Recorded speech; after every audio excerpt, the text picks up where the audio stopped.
Guys, wala lang to joke lang to and actingan lang and satire lang to. So, wag niyo masyadong seryosohin. Yan, salamat.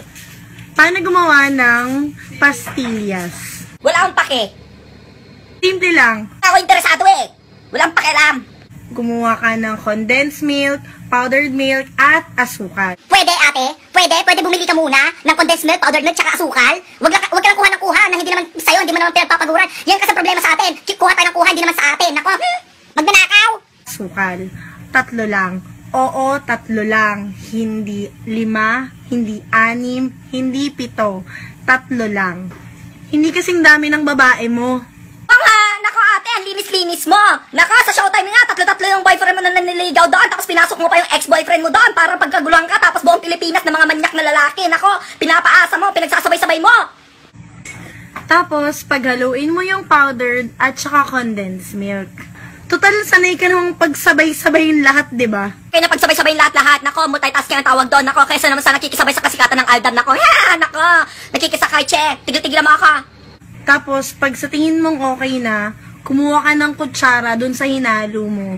Tapos, pag sa tingin mong okay na, kumuha ka ng kutsara dun sa hinalo mo. Tapos, pag sa tingin mong okay na, kumuha ka ng kutsara dun sa hinalo mo. Ate, nakadrugs ka ba? Ate, wala kang nilagay na kutsara doon sa hinalo mong powdered milk at saka condensed milk. Ate, wala kang kukunin doon na kutsara dahil wala kang hinalong kutsara doon. Wala kang makukuhang kutsara doon sa hinalo mo. Nakadroga ka ba, ate? Tapos, pag sa tingin mong okay na, kumuha ka ng kutsara dun sa hinalo mo. Tapos, bilug-bilugin mo. Kumuha ng kutsara doon sa hinalo. Tapos, bibilog-bilugin.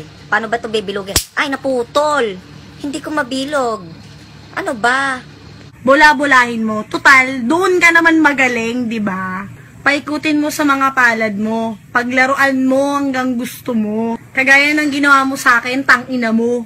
Ang ina mo din. Nako, ikaw nga, binabola-bola mo lang tao. Ginagamit-gamit mo lang yung 3. Binabola mo, niloloko mo, pinapaasa mo. Hindi lang yung 3 lalaking pinapaasa mo sa showtime. Nako, pati mga nanonood, pinapaasa mo, niloloko mo, binabola mo. Tang ina mo din. Ang nambobola, hindi ka lang napapaasa, hindi ka lang nanloloko. Nako, nang aagaw ka pa ng eksena, dapat sa akin yan. Dapat nandiyan ako sa showtime dati pa, di ba? Inagawan mo ako, tang ina mo.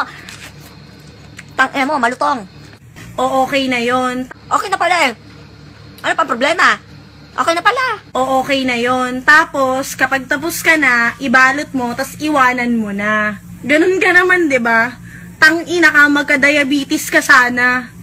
Ina mo din, isang taon, isang dekada, isang 30th month eh. Tigil-tigilan mo ako, ikaw nga dyan, binalot, tapos iniwanan, tapos ngayon, ibebenta mo yung pastillas mo sa lahat-lahat. Iba-ibang tao. Nako, tigil-tigilan mo ako. Tang ina mo din. Nako, bottomless. Tang ina mo. Ka-HIV ka sana.